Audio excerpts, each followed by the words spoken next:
Look, you gotta stop purposely choosing to traumatize yourself under the name of awareness, because that's like one of the oldest tricks in the book to keep you under a perpetual spell that you can't ever get ahead, or you'll never be able to be free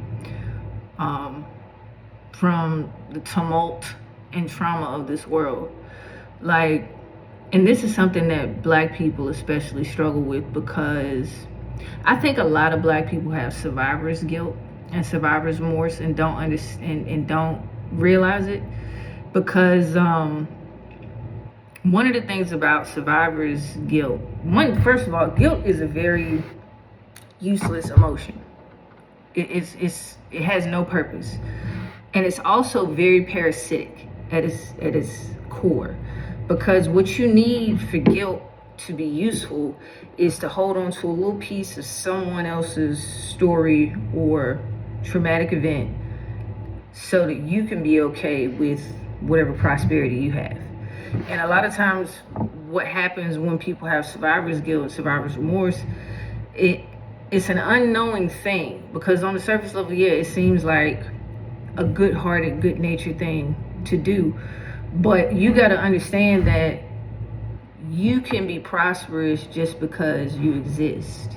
There doesn't need to be any special reason, right? That's just your birthright. It's okay for you to survive. It's okay for you to prosper. It's okay for you to succeed just because you are. That's it. It doesn't have to have any long backstory or history or any of that. Like, it don't have to be complicated. But when you hold on to a little bit of guilt, it's like, okay, now it's okay for me to make it. Because I keep this little pinch of guilt from the people who didn't make it and the story that I have. And that helps me sign my permission slip to say it's okay for me to have what I have. And I can, okay, I'm good. You know, I've done my part, kept my little guilt in my pocket, and I'm good. It's okay for me to succeed now, instead of it just being okay for you to succeed, period. So one of the things that we do, and what I used to do, you know, before this dawned on me what I was doing and it didn't make me feel good, was get caught up in these stories that come, especially in Hollywood and the media machine. Because, you know, just give it 2 to 3 years, 5 max. There's going to be a new slave movie. There's going to be a new slave movie. There's going to be something about slavery in the movies to remind you of your black ass or your black ass ancestors once being slaves. Okay? You have no tie to it. You and your life has no tie to this whatsoever. But you have to, and it's like this guilt that is programmed in us to constantly remind ourselves where we came from. No other race does this but us. I don't even want to speak like that, because then you start putting people on pedestals. But what I'm just going to say, from what I see and what I've seen in my life, I don't see other races reminding themselves of where they came from by constantly reliving traumatic things, because visualization is very, very powerful. Hollywood knows this. They know this, and the corporations know this. The people that have your subconscious on a leash understand the power of images. That's why they feed them to you constantly. And there's this thing that we'll do, because, like, I will never forget the what was the last one, the Katrina documentary that came out. It might be like a year by now. And a part of me was like, man, I need to watch this. But then the higher part of me was like, nigga, do not watch that shit. Like, my chest was already tight, hot, just looking at the stuff that was circulating on TikTok, just the clips that I was seeing on social media. So imagine what I was gonna feel sitting down for 2 hours, 3, however long this shit was. And it's too sad. It comes out under the guise of, well, we're remembering, you know, the trauma of what happened. But no other group gets put through this like black people do. And we will sit there and feel bad because we don't sit there and put ourselves through watching something traumatic. I don't need to watch nothing about that shit no more.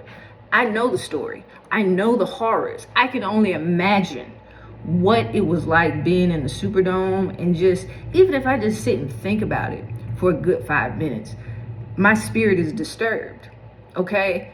And I can have compassion for the people that went through all of those things without having to rewatch it, relive it, and put myself in that place, because that doesn't help me. And it doesn't help anyone else, because if I'm not in a peaceful place, I can't create shit. And this is the thing that is the foundation of life. If you are not in a peaceful place, hear me, you cannot create peaceful things. You cannot create evolutionary things. You know what I'm saying? Like, if your calling is to be a Malcolm X or to be a Martin Luther King, hey man, right on, do your thing. But for the majority of us, that ain't our calling. Our calling is something else. Those people got their task. You need to figure out what your task is, and constantly feeding yourself these traumatic things because you want to feel connected to something. Because low key, there's a slight bit of guilt that has been fed to you. Don't get me wrong now, has been fed to you, because when you get a little money in your pocket, get a little status, oh, don't forget, you're just a nigga now. Don't forget where you came from. Don't forget the trauma. Don't forget. We're going to remind you. And that is a powerful thing that keeps you caught up in, because if you stay in a loop like that, you will disqualify yourself before you even get in the game. You haven't even attempted thought of trying to create whatever it is you want to create, or you've already set in your mind, there's only so far I'm gonna get. There's only so far I'm gonna go. There's only so far that's acceptable. Or if I get to this place, I must carry this with me. I must carry this guilt with me, because that's my pass. That's my permission slip. I can't just go off into the sunset, because see, the truth is, this is not a group project. This is not a community building project. This is a project of individuality. And when you learn your individual power and you learn your individual truth, then you can find other motherfuckers that are doing the same thing, and then you can really build some shit. You can really build some powerful shit.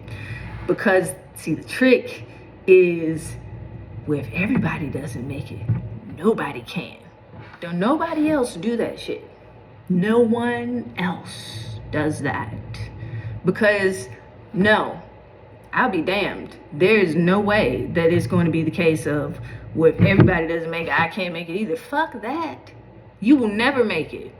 If you make that your baseline, and it's an unspoken rule that is pervasive, amongst black people, where it's like, well, if all of us ain't free, nobody can be free. You shitting me? Leave these niggas behind. You're gonna have to, because no other group does that. And then it's like, your race is this much of your existence. This much. Your gender, all these things you can list out on a job application, is this much of your existence. And the more you get caught up in this much of your existence, you miss out on all of your power. Don't get me wrong, it's saucy. It's saucy as fuck being black. Don't get it twisted. But at the same time, you gotta grow beyond thinking that that's all that you are. Learn how to have compassion without putting yourself in the throes of trauma, and let go of this idea that you have to have some sort of guilt about prosperity. You here, you deserve everything. You deserve it all, because it is you. You are all of it, and all of it is you. So stop choosing to traumatize yourself. And we can, and I get it, and it's hard to, it's so tantalizing to do, because you sit there and you start, next thing you know, you stress, you get mad. It's fucking white people. You know? The next thing you know, you side down all the white people at your job the next day. This is what happened when Roots came out. I never forget when we watched Roots in high school, and everybody was fucked up. Like, they made us watch that shit. I think it was a week straight. We watched all of Roots, and everybody black was like looking at the white people like, some motherfuckers. But then you get to be an adult, you do these same type of things with whatever the new slave movie is, whatever the new documentary is about something traumatic that just happened or happened not too long ago, and you back in the same shit, and you got all this angst and nowhere to put it. Because all you're gonna do is go to work tomorrow looking crazy, feeling crazy, and then it festers and it doesn't turn into anything, not anything useful.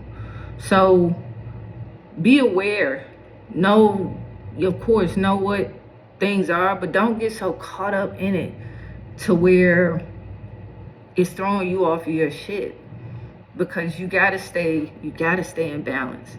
And if you don't have your spirit in balance and your heart in balance and your mind in balance, you ain't no good out here. You gotta outsmart the stuff. They do the same things because the same things work over and over and over and over and over and over again. I mean, can you blame them? You're an easy lick. You make yourself an easy lick every time you give off a reaction. They bottle it up, drink it up, and off into the sunset they go into the next time, and you just sitting there looking crazy. So you got to figure out, you got to be smarter. You got to think above the level of the game. If you playing at the same level of the game, you're not going to win it. And the only way to win the game is to leave it. That's really it. So, peace.